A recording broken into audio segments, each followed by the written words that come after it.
আমার মতন কে কে বাড়িতে মোমো তৈরি করে খাও জানিও। আমি বাড়িতেই মোমো তৈরি করে খাই, বাইরে খাই না। এই যে ময়দা, নুন, তেল দিয়ে রেডি করে রেখেছি। সমস্ত রকমের সবজি আছে, বাঁধাকপি, গাজর, মটরশুঁটি, তার সঙ্গে পেঁয়াজ, কাঁচা লঙ্কা সব কিছুই আছে। এই যে ময়দা মেখে লুচি কেটে নিয়েছি।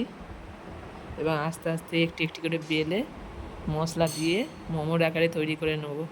ফার্স্ট লুচি তো, ওই জন্য একটু তেল পড়ে গেছে, মনে হচ্ছে তেল, কিন্তু সবজিতে কোনো তেল নেই। ওটা জাস্ট নুন আর জিরে গুঁড়ো দিয়ে মাখিয়ে মশলাটা তৈরি করেছি। পুরটা বিভিন্ন শেপের আকারে যতটা পারি ততটা শেপ দিয়েছি। একা খাবো তো, ওই জন্য গোটা বাড়ক করেছি।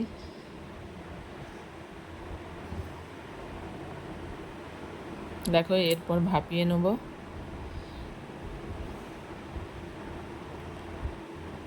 তার সঙ্গে সস, টমেটো সস দিয়ে খেতে বসে গেছি।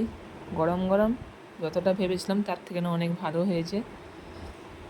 আমি মাঝে মাঝে করি, কেউ এলে তো আরও করি, সবাই মিলে একসাথে খাই।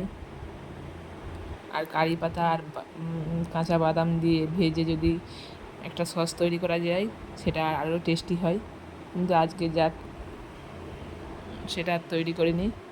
এই টমেটো সস দিয়েই মোমো তৈরি করে নিয়েছি, খেয়ে নিচ্ছি। কে কে আমার মতন বাড়িতে নিজে তৈরি করে নিজে মোমো খাও সেটা জানিও।